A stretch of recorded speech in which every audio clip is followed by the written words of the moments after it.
Caros amigos, bem-vindos a mais um episódio de Hoje no Mundo Militar. Neste vídeo falaremos sobre petições assinadas por autoridades de 18 distritos em São Petersburgo e Moscou pedindo a demissão de Vladimir Putin. Há algum risco de Putin ser derrubado do poder?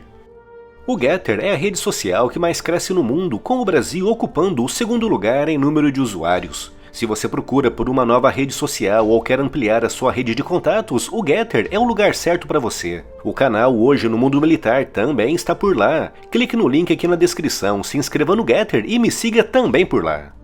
Assim que Vladimir Putin chegou ao poder na Rússia no ano 2000, começou a implementar uma longa série de medidas que tinham apenas um só objetivo: mantê-lo no poder pelo máximo de tempo possível. Quando a União Soviética colapsou em 1991, o ambiente econômico russo mudou dramaticamente em muito pouco tempo. A economia, que antes era planificada e centralizada, com muito pouco espaço para a iniciativa privada, foi aberta praticamente da noite para o dia, criando o ambiente para o aparecimento de bilionários também da noite para o dia.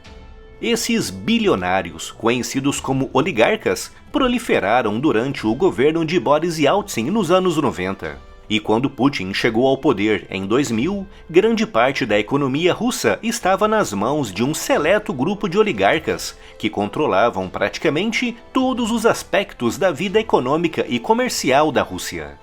Putin sabia que para se manter no poder, precisaria controlar esses oligarcas, iniciando já no seu primeiro mandato a perseguição a muitos desses oligarcas, com destaque para Mikhail Khodorkovsky. Em 2003, Khodorkovsky era um dos homens mais ricos da Rússia, mas tinha uma opinião negativa com relação a Putin.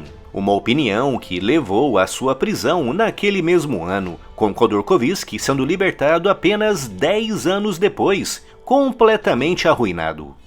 Em 2004, a guerra iniciada por Putin contra os oligarcas russos levou a um grande acordo nacional, através do qual Moscou daria total liberdade para que os oligarcas expandissem os seus negócios, desde que apoiassem publicamente e sem restrições o governo de Vladimir Putin. Dezenas de oligarcas que se recusaram a aderir a esse pacto foram presos e os seus negócios foram estatizados ou divididos entre outros oligarcas. Em 2013, um relatório do Credit Suisse concluiu que quase 40% de toda a riqueza gerada na Rússia estava nas mãos de apenas uma centena de oligarcas. Todos eles grandes apoiadores de Vladimir Putin, gozando de vantagens na assinatura de contratos bilionários, tanto a nível local como internacional. Putin também se dedicou a aparelhar o judiciário russo, com a Suprema Corte daquele país sendo formada exclusivamente por juízes nomeados pelo próprio Putin. E de fato, dos 115 membros da Suprema Corte da Rússia, todos foram colocados no cargo graças a nomeações de Vladimir Putin ou de Dmitry Medvedev, visto como uma espécie de testa de ferro de Putin e que alternou com ele a presidência do país entre 2008 e 2012. No campo militar, visando a sua perpetuação no poder, Putin criou uma força militar própria, a Rosgvardia, uma espécie de guarda nacional russa. Foi criada por decreto assinado pelo Putin em 2016, especificando que o comando operacional da unidade seria exercido por ele próprio. Por isso, ao contrário de outras forças policiais e militares na Rússia, que respondem primeiro ao Conselho Russo de Ministros, a Rosgvardia e os seus mais de 300 mil funcionários, dos quais 120 mil combatentes, responde única e exclusivamente a Vladimir Putin, sendo por isso vista como uma espécie de guarda pretoriana dedicada a mantê-lo perpetuamente no poder. Putin também avançou com leis para garantir o seu poder na Rússia, como quando assinou uma lei em 2021 que lhe permitirá permanecer como presidente do país até 2036. Se ele conseguir isso, permanecerá mais tempo no poder na Rússia do que o próprio Stalin. E a nível político, o seu partido, a Rússia Unida, detém 325 assentos dentre os 450 disponíveis na Duma, a Câmara Baixa da Assembleia Federal Russa, o que significa que todas as leis e até mesmo emendas constitucionais propostas por Vladimir Putin são imediatamente aprovadas. E por falar em leis, mais recentemente, após a invasão russa da Ucrânia, Putin assinou leis muito duras para combater a chamada fake news militar. Através dessas leis, qualquer notícia relacionada aos militares e classificada como falsa é punida com pena de prisão de até 12 anos. Ou seja, qualquer notícia negativa sobre as Forças Armadas ou qualquer crítica mais contundente contra Vladimir Putin e que seja classificada por ele como fake news, deve ser imediatamente retirada dos meios de comunicação e o responsável deve ser processado pela justiça.